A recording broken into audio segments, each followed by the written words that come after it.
अशोक जी सिंघल, जिनके सर पे लाठी लगी थी, उनके सर से रक्त बह रहा था। जब बैरिकेड टूटा तो सबसे पहले बाबरी ढांचे के गुंबद पर भगवा फहराया। अचानक से उस घर के दरवाजे पर पानी पानी की आवाज आई। दरवाजा खोलते ही उन्हें खींचकर वहां पर गोली मारी गई। जय श्री राम। मैं पूर्णिमा कोठारी, राम शरद जी की छोटी बहन, जिन्हें आप कोठारी बंधुओं के नाम से जानते हैं। मैं आप सबको राम शरद जी के बचपन से और राम कार सेवा तक का जो सफर है उसे संक्षिप्त में बताना चाहूंगी। बचपन से ही वो दोनों संघ के स्वयंसेवक थे और अपने शाखा के दायित्व को उन्होंने बहुत अच्छे से निभाया। जब वो कार सेवा के लिए जाने वाले थे, उससे 2 वर्ष पहले से ही शिला पूजन और राम ज्योति पूजन का जो दायित्व उन्हें दिया गया था, वो भी उन्होंने बहुत अच्छे से निभाया।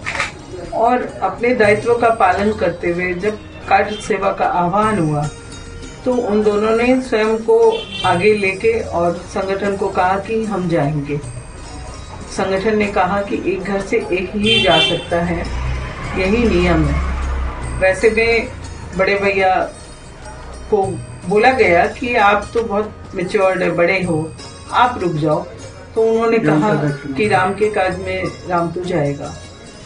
ऐसा कहके उन्होंने अपना पक्ष रख दिया। उसके बाद शरद से कहा गया तुम छोटे हो, तुम रुक जाओ। उन्होंने भी कह दिया कि जहाँ राम जाएगा वहाँ लखन तो जाएगा ही। वो अपने आप को उस समय लक्ष्मण के रूप में वहाँ प्रस्तुत कर दिया उन्होंने। ऐसा कह के जब सबको निरुत्तर कर दिया तो उन्हें ये भी एक प्रस्ताव दिया गया कि आप दोनों एक वाहिनी में मत जाओ, आप अलग अलग वाहिनी में जाओ। पर उन्होंने उसमें भी सबको मना कर दिया और कहा कि नहीं, हम दोनों भाई एक साथ ही रहेंगे। इसके पश्चात जब घर पर पिताजी से बात हुई, पिताजी ने कहा कि बेटा हम तो मारवाड़ी फैमिली से हैं, क्या जरूरी है कि हम वहाँ पर स्वयं जाके ही अपनी कार सेवा करें। हम यहाँ धन के द्वारा भी अपनी कार सेवा कर सकते हैं, धन के द्वारा भी हम मदद कर सकते हैं। वैसे में बड़े भैया ने कहा कि पिताजी ये हमारी बहुत बड़ी गलती है, हमें सिर्फ तन से या मन से या धन से नहीं, हमें तन मन धन तीनों से अपना पूरा 100% जिसको बोले वो देना है हमें। और ये देश के लिए हम अपना कार्य करके रहेंगे। वैसा कह के उन्होंने माँ पिताजी को भी कन्विंस कर लिया। वैसे में जब 22 अक्टूबर को उनकी यात्रा शुरू हुई माँ के मंगल तिलक के साथ, आशीर्वाद के साथ कि आप दोनों विजयी होके वापस आओ, आप अपना कार्य पूर्ण करके ही वापस आओ, ऐसा आशीर्वाद माँ पिताजी दोनों ने उन्हें दिया। और 22 अक्टूबर को उनकी यात्रा शुरू हुई। 22 अक्टूबर को जब वो यहाँ से निकले तो यही कलकत्ता से ही उन्हें मुश्किलों का सामना करना पड़ा। ट्रेनें बंद कर दी गई थी और ट्रेन सामान्य रूप से नहीं चल रही थी। अपनी टाइम से उन ट्रेनों को कैंसिल कर दिया जा रहा था। अयोध्या के लिए कोई भी ट्रेन नहीं चल रही थी। ऐसे में उन्होंने तय किया कि हम बनारस तक ट्रेन से जाएंगे और वहाँ से फिर आगे का सफर वहीं तय करेंगे। जब वो बनारस के लिए पहुँचने वाले थे, उन्हें पता चला कि बनारस में गिरफ्तारियां हो रही है। उन्होंने एक स्टेशन पहले ही ट्रेन छोड़ दी। ट्रेन से उतर के उन्होंने रास्ते से गाड़ी वगैरह करके और बनारस का सफर तय किया। जब वो बनारस पहुंचे तो उन्हें पता चला कि आगे के सभी मार्ग बंद हैं। अयोध्या के लिए कोई भी रास्ता खुला नहीं है। किसी 2 व्यक्ति को भी अगर एक साथ देख लिया जाता था तो उन्हें भी गिरफ्तार कर लिया जाता था। ऐसे में जब आगे बढ़ना बहुत मुश्किल लग रहा था, उनकी वाहिनी ने ये तय किया कि हम रात को खेतों के रास्ते से आगे बढ़ेंगे। मन में जो संकल्प लेके आए उसे किसी भी तरीके से पूरा करना था। इस निश्चय के साथ वो सब खेतों के रास्ते से रात को आगे बढ़े। बहुत ठंड थी उस साल, पर उन्होंने उस ठंड से भी नहीं रुके। वो अपने दृढ़ निश्चय को पूरा करने के लिए, संकल्प को पूरा करने के लिए वो लगातार रात को चलते हुए और उन्होंने वो सफ़र पूरा किया। एंड 30 अक्टूबर के दिन वो अयोध्या पहुँचे।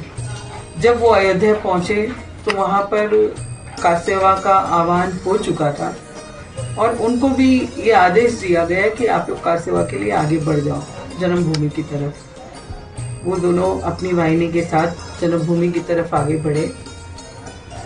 वैसे में आगे से कुछ हल्ला गुल्ला हुआ और उन्होंने देखा कि अशोक जी सिंघल, जिनके सर पे लाठी लगी थी, उनके सर से रक्त बह रहा था और उन्हें पुलिस गिरफ्तार करके ले जा रही थी। वैसे में सभी कार सेवकों को बहुत रोष हुआ और उनका उत्साह भी उसी समय दुगना हो गया। वैसे में उन्होंने सबसे आगे जाकर जब बैरिकेड टूटा तो सबसे पहले गुंबद पर, बाबरी ढांचे के गुंबद पर भगवा फहराया और वहां ध्वज प्रणाम करके वो अपने डेरे पर आ गए। उन सबको ये खुशी थी, उस दिन कार सेवा हुई थी और सबके मन में ये खुशी थी कि चलो हम जो संकल्प लेके आए थे वो हमने पूरा कर दिया। वैसे में दूसरे दिन जब सरकारी मीडिया और सरकारी तंत्र जितने थे वो झूठ फैला रहे थे। उन्होंने बताया कि वहाँ पर मुलायम सिंह ने जो कहा था परिंदा वे पर नहीं मार सकेगा, वो सही हुआ और कोई भी कार सेवक कुछ भी नहीं कर पाया, कोई कार सेवा नहीं हुई। जब ये सब सुना कार सेवकों ने तो उनमें एक स्वाभाविक रोष हुआ कि हमने जो कार्य किया है वो क्यों नहीं बताया जा रहा है, क्यों ये झूठ पूरे देश के सामने परोसा जा रहा है। संगठन ने फिर से निर्णय लिया कि 2 नवंबर को हम सांकेतिक कार सेवा करेंगे। न हमारे हाथ में झंडी होगी, न डंडी होगी, न हम कहीं कोई विरोध करेंगे। हम राम धुन करते हुए आगे बढ़ेंगे और जहाँ हमें रोका जाएगा हम वहीं बैठ जाएंगे, जमीन पर बैठकर राम धुन करेंगे। और यही उन्होंने किया भी।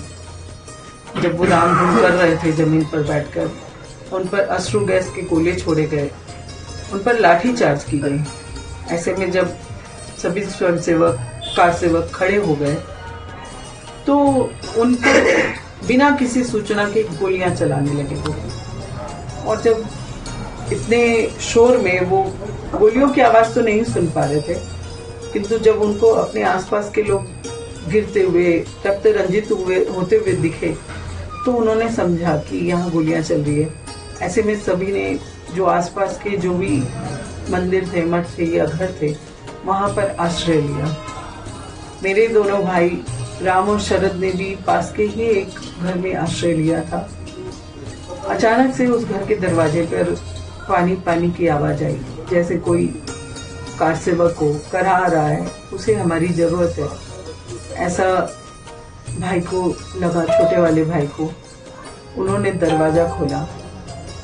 दरवाजा खोलते ही उन्हें खींचकर वहां पर गोली मारी गई। उनके सीने पर 2 गोलियां मारी गई थी। जब वो नीचे गिरे तो उनको घसीटा जाने लगा।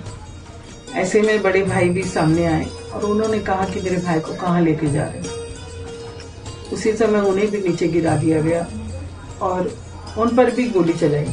उनके सर पर गोली मारी गई और दोनों भाइयों का बलिदान वहां हो गया।